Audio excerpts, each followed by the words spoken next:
Welcome to Baba academy online education digital class. હું ગૌરવ મકવાણા બાબા એકેડમીના online digital platform ઉપર આપ સર્વે વિદ્યાર્થી મિત્રોનું હાર્દિક સ્વાગત કરું છું. તો આપણે ભણી રહ્યા છે ધોરણ 9, વિષય છે ગણિત, પ્રકરણ નંબર 2 ચાલી રહ્યું છે બહુપદી. બરાબર, જેમાં સ્વાધ્યાય 2.4 વિશે અભ્યાસ કરી રહ્યા છે. સ્વાધ્યાય 2.4 માં દાખલા નંબર 1 થી 3 કમ્પ્લીટ કર્યા અને દાખલા નંબર 4 જોવાનો છે. દાખલા નંબર 4 માં શું લખ્યું છે? યોગ્ય નિત્યસમનો ઉપયોગ કરી વિસ્તરણ કરો. બરાબર, બધું આખે આખો આમાં નિત્યસમ જ આપ્યું છે. એટલે નિત્યસમ તમને નહીં આવડતા હોય તો સ્વાધ્યાય 2.4 આવડવાનું નથી. બરાબર, તો એમાં જો પહેલો દાખલો આપ્યો x + 2x + 4z, x + 2y + 4z આખાનો વર્ગ આપ્યો છે. તો ત્રણ સ્ટેપ આપ્યા હોય, પહેલું, બીજું અને ત્રીજું, અને ઉપર વર્ગ મૂક્યો હોય એવું નિત્યસમ કયું છે જુઓ તો. બરાબર, એ મેં તમને નિત્યસમો લખવા આપ્યા છે, એમાં તમારે જોઈ લેવાનું. તો કયું નિત્યસમ લાગુ પડે? તો કે x + y + z આખાનો વર્ગ. આવું થાય તો આના બરાબર શું આન્સર આવે? તો ત્રણેયનો પર્સનલી વર્ગ આપો, x² + y² + z². પછી બે બેના જૂથ બનાવો, 2xy 2xy, પછી 2yz, તો yz 2yz, પછી 2 પહેલું ને છેલ્લું xz એટલે કે zx zx. તો આ થઈ ગયું નિત્યસમનું વિસ્તરણ. બરાબર, તો આના પરથી રકમ આપી છે. x ની જગ્યાએ તો x જ છે, y એટલે 2y, z એટલે 4z. બરાબર, રકમ કંઈક આવી છે. બરાબર, તો એ રીતે તમારે બનાવવાનું થાય. બરાબર, તો અહીંયા લખશો x + y + z નો વર્ગ એટલે કે x² + y² + z² + 2xy + 2yz + 2zx નિત્યસમનો ઉપયોગ કરવાનો થાય. બરાબર, જ્યાં x એટલે કેટલા થાય? તો કે x ની જગ્યાએ x જ થશે, x એટલે x જ, y એટલે 2y, y ની જગ્યાએ શું આપ્યા? 2y નિત્યસમ પ્રમાણે, z એટલે 4z, z એટલે 4z. બરાબર, તો નિત્યસમની અંદર ખાલી આ કિંમતો મૂકવાની. જ્યાં x દેખાય ત્યાં x જ રાખવાનો. અહીંયા x છે તો x જ રાખો, અહીંયા x છે તો x જ રાખો, અહીંયા x છે તો x જ રાખો. પણ y હોય ત્યાં 2y મૂકવાના. અહીંયા y છે તો 2y મૂકો, અહીંયા y છે તો 2y મૂકો, y 2y. z ની જગ્યાએ 4z, અહીંયા z છે તો 4z, અહીંયા z છે તો 4z, અહીંયા z છે તો 4z. બરાબર, ખાલી બદલાવ એટલો કરવાનો. બરાબર, ચલો તો x + y + x + 2y + 4z એટલે કે x નો વર્ગ. આ x છે તો x ની જગ્યાએ x જ, x નો વર્ગ. y ની જગ્યાએ શું મૂકવાના? 2y, તો અહીંયા 2y અને એનો વર્ગ. જો બહાર વર્ગ છે તો પાછો વર્ગ મૂકવાનો. પછી z એટલે 4z, z ની જગ્યાએ 4z પણ ઉપર વર્ગ આપ્યો છે તો વર્ગ મૂકો. આ 2x, x ની જગ્યાએ x જ છે તો 2x, અને y ની જગ્યાએ 2y તો 2y. આ 2y તો 2 એમના એમ, y એટલે 2y અલગથી. જો આ 2y, આ 2 જે છે ને એ નિયમના અહીંયા લખ્યા. આ y એટલે શું? તો y એટલે 2y, જો અહીંયા લખ્યા છે y એટલે 2y, એટલે અહીંયા 2y મૂકે. અને z એટલે 4z. બરાબર, આ 2 નિયમના એટલે લખી નાખો 2. ક્યાં લખ્યું? બાકી છે ને, હા રહ્યા. બરાબર, 2 નિયમના એટલે 2 લખો. પછી આ z એટલે 4z, જો આ લખ્યા z એટલે 4z તો z ની જગ્યાએ લખો 4z, અને x એટલે x. બરાબર, હવે ખાલી અંદર ગુણાકાર કરવાનો થાય. બરાબર, ચલો જો અહીં લખી આવું, x નો વર્ગ આ રહ્યું. પછી આનું સાદુરૂપ શું થાય? 2 નો વર્ગ 4 અને y નો વર્ગ પ્લસ 4y નો વર્ગ. પછી આનું શું થાય? 4 નો વર્ગ 16 અને z નો વર્ગ તો 16z નો વર્ગ. પ્લસ આનું કરો સાદુરૂપ, 2 2 4 અને xy તો પ્લસ 4xy. પછી 2 દુ 4, ચોકું ચોકું 16 તો પ્લસ લખો 16yz. આ y અને z લખવાના પાછા. પછી આનું સાદુરૂપ આપો, 4 દુ 8 અને xz તો પ્લસ 8xz. બોલો ક્લિયર? આ થાય સાદુરૂપ અને એ થયો જવાબ તમારો. ક્લિયર? ખબર પડી? ડન? બરાબર, નિત્યસમ આવડશે તો જ આવડશે. બાકી નિત્યસમ વાળો લેક્ચર જુઓ અને એક નિત્યસમ 5 5 10 10 વાર લખીને મોઢે કરો, બાકી દાખલા નહીં આવડે. એ 100%ની વાત છે. ચલો દાખલા નંબર 1 કમ્પ્લીટ. જોઈએ આનો નાનો બીજો દાખલો. ચલો બીજામાં શું આપ્યું? જો બીજામાં હવે ખાલી નાનકડી ચેન્જ કરેલું છે, પ્લસની જગ્યાએ માઇનસ કર્યા. જો આપણું નિત્યસમ તો આવું જ છે, x + y + z આખાનો વર્ગ. પણ આની જગ્યાએ માઇનસ કર્યા તો પછી આપણે માઇનસ રીતે નિત્યસમ બનાવવાનું. અહીંયા કરી દેવાનું માઇનસ, પછી નિત્યસમ બનાવવાનું.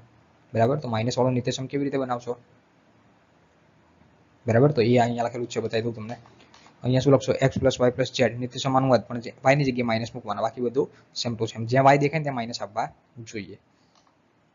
જોઈ લો x માઇનસ વાય બરાબર, y ની જગ્યાએ માઇનસ મૂકવાના, તો x નો વર્ગ એટલે x નો વર્ગ, y ની જગ્યાએ માઇનસ y નો વર્ગ, પછી z તો પ્લસ જ છે તો પ્લસ બરાબર, પછી આની જગ્યાએ y ની જગ્યાએ માઇનસ, પછી 2yz તો y ની જગ્યાએ માઇનસ અને 2zx તો zx એમના એમ બરાબર. ચલો હવે ખાલી સાદુરૂપ આપીએ એટલે આમાં આવું થાય, x નો વર્ગ વત્તા માઇનસ y નો વર્ગ હોય તો પ્લસ જ કહેવાય, પ્લસ z નો વર્ગ.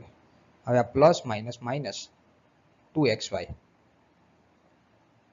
પછી પ્લસ માઇનસ માઇનસ 2yz અને પ્લસ 2zx. બોલો બરાબર. હવે શું કરવાનું, ખાલી આ કિંમતો મૂકવાની એની અંદર. x એટલે શું, તો 2x, x એટલે 2x, x એટલે 2x, જ્યાં x દેખાય ત્યાં 2x મૂકવાના, જ્યાં x દેખાય ત્યાં શું મૂકવાના, 2x મૂકવાના. પછી y એટલે y જ, તો y ને કંઈ કરવાનું નહીં, z એટલે z જ છે રકમ મુજબ, તો z ને પણ કંઈ કરવાનું થતું નથી, ખાલી x હોય ત્યાં 2x મૂકવાના, બાકી y z એમના એમ બરાબર. x એટલે 2y, y એટલે માઇનસ y અને z એટલે z બરાબર. ચાલો કીધું x એટલે x નો વર્ગ, 2x નો વર્ગ, x એટલે 2x, પછી y એટલે y જ રહેશે અને z એટલે z જ રહેશે. પછી x એટલે 2x, તો જો આ 2 નિયમ જો અહીંયા ભૂલ ના પડ્યો, આ 2 હતા એ નિયમના એટલે એમને એમ રાખ્યા, અને આ x ની જગ્યાએ 2x મૂકવાના એટલે એ x ની જગ્યાએ 2x મૂક્યા બરાબર. અને પછી આ માઇનસ y તો માઇનસ y એમના એમ, પ્લસ 2 તો પ્લસ 2, માઇનસ y અને z છે તો માઇનસ y અને z અલગથી લખો, આ 2 તો આ નિયમના લખો 2 બરાબર. પછી z તો z અને x એટલે 2x બરાબર, x ની જગ્યાએ 2x લખવાનું, જો આ ભૂલ ના થાય, ભૂલ થશે નજર હટી દુર્ઘટના ઘટી એવું. હવે આપીએ સાદુરૂપ, ચલો 2x નો વર્ગ, 2 નો વર્ગ થાય 4 તો લખો 4, અને x છે તો x નો વર્ગ, y નો વર્ગ થાય તો પ્લસ જ y નો વર્ગ થાય, z નો વર્ગ થાય તો z નો વર્ગ થાય, અહીંયા વર્ગ. પછી આ પ્લસ માઇનસ માઇનસ 2 દુ 4, આ xy, આ પ્લસ માઇનસ માઇનસ આ 2yz, 2yz, 2 દુ 4 xz, પ્લસ 4xz અથવા તો zx. આવી ગયો જવાબ, ડન, ક્લિયર. મેચ કરી લેજો કે સાહેબ ખોટું લખ્યું એવું ના થાય બરાબર, કમ્પ્લીટ જ છે બરાબર. તો આ દાખલા નંબર બીજો પૂરો બરાબર. જોઈએ હવે આનો નાનો ત્રીજો બરાબર. જ્યાં ખબર ના પડે, ડાઉટ લાગે તો મેસેજ કરી દેવો બરાબર, એટલે કે કોમેન્ટ કરી દેવી બરાબર. અને તોય તમને આન્સર ના મળે તો આનો સ્ક્રીનશોટ લઈને વોટ્સએપ કરી દેવાનું કે સાહેબ આમાં ખબર નથી પડતી બરાબર, એટલે હું સમજાવવાની મને ખબર પડે. ચાલો હવે આનો ત્રીજો જોઈએ. ચલો ત્રીજાની રકમ, હવે ત્રીજામાં પહેલું માઇનસ છે બરાબર. જો રકમ આ સૂત્ર તેનું એ થશે, આ x, આ y અને આ z બરાબર. હવે અહીંયા જોઈને જ ખબર પડે, x એટલે -2x કહેવાય, y એટલે 3y કહેવાય અને z એટલે 2z કહેવાય. આ જોઈને ખબર પડે કે ના પડે.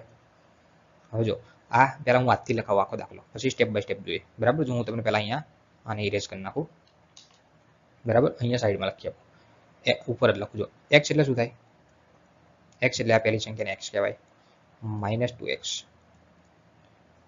y એટલે શું થાય, તો કે 3y, અને z એટલે શું થાય, 2z બરાબર. તો હવે આપણે પહેલા લખીએ સૂત્ર,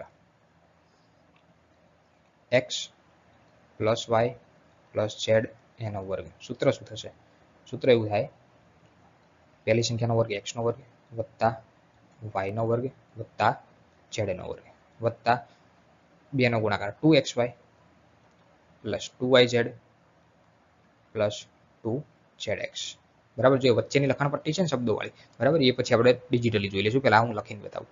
હવે જો x એટલે શું, તો કે x એટલે 2x થાય, x એટલે શું, 2x, તો x ની જગ્યાએ લખો -2x, માઇનસ છે -2x અને આનો વર્ગ છે બરાબર. જો આ વર્ગ છે તો વર્ગ મૂકવાનો અહીંયા, પ્લસ આ y એટલે શું, તો y એટલે 3y, આ રહ્યા, તો લખો 3y, અને બહાર વર્ગ છે તો કૌંસની બહાર લખવાનો વર્ગ. z એટલે 2z, 2z, તો લખો 2z અને કૌંસની બહાર વર્ગ, પ્લસ આ 2 લખો નિયમના, તો લખ્યા 2, x એટલે આ લખ્યા 3x, તો કૌંસમાં લખો -2x છે, -2 છે, -2x. પછી y વાય એટલે 3y. હવે તમે જોતા રહેજો વાય એટલે 3y. બરાબર, જો આ રહ્યા 3y પ્લસ આ આયા 2yz 2 y એટલે 3y અને z એટલે 2z. હવે તમે રકમમાં જોતા રહેજો એટલે તમને ખ્યાલ આવે. પ્લસ આ રહ્યું 2 નિયમના z એટલે 3z 2z અને x એટલે આ રહે -2x -2x. બોલો ખબર પડી કે ના પડી? ડન. હવે ખાલી આપવાનું સાદુરૂપ. -2 નો વર્ગ તો ખાલી 4 જ કહેવાય અને પાછળ x છે તો x નો વર્ગ. 3 નો વર્ગ 9 y નો વર્ગ તો y નો વર્ગ પ્લસ 9y નો વર્ગ. 2 નો વર્ગ 4 z નો વર્ગ 4z નો વર્ગ. હવે જો આ પ્લસ માઇનસ માઇનસ અહીંયા મેં માઇનસ કર્યા. 2 દુ 4 4 તરી 12 12xy. પછી 2 તરી 6 અને 6 દુ 12 તો પ્લસ 12yz અને આ 2 દુ 4 4 દુ 8 એટલે કે -8 આ zx અથવા તો xz. તો આ થઈ ગયો ફાઇનલ આન્સર. એક વખત આ મેં હાથથી લખીને આપ્યો. આ જવાબ ચોપડીની પાછળ ચેક કરી લો. બરાબર, 5 સેકન્ડ. 1 2 3 4 5 ચોપડીની પાછળ ચેક કરી લીધું. બરાબર, ડન. એવું હોય તો વિડીયો સ્ટોપ કરીને જોઈ લેવું. બરાબર, હવે હું તમને બતાવી દઉં ડિજિટલી. બરાબર, એ તમને ખ્યાલ આવે કે આ રીતે લખણ પટ્ટી આ રીતે થાય. બરાબર, તો શું લખ્યું છે અહીંયા? x + y + z આખાનો વર્ગ x² + y² + z² + 2xy + 2yz + 2zx નિત્યસમનો ઉપયોગ કરતા. બરાબર, x એટલે શું થઈ ગયું? જો ફરી વખત સમજાવી દઉં. x એટલે -2x, y એટલે 3y, z એટલે 2z.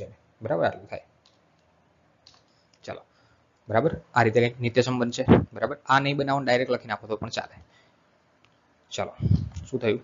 x એટલે -2x, y એટલે 3y, z જો આ સ્ટેપ બાય સ્ટેપ બધું લખવાનું. બરાબર, એટલે મેં ખાલી આ કીધું કે આ તમે કદાચ ન લખો.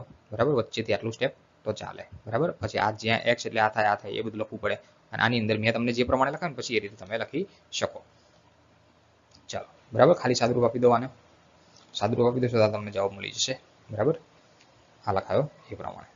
આનો વર્ગ કરો આ આન્સર મળે. આનો વર્ગ કરો તો 9y નો વર્ગ મળે. 2 નો વર્ગ 4z નો વર્ગ. બરાબર, આનું -12y 12xy, આનું 12yz અને -8xz. બોલો ક્લિયર? ખબર પડી? ડન. બરાબર, તો અહીંયા દાખલા નંબર 4 ના 3 દાખલા કમ્પ્લીટ થાય. બરાબર, તો અહીંયા લેક્ચર પૂરો થાય. સો થેન્ક્સ ફોર અટેન્ડિંગ.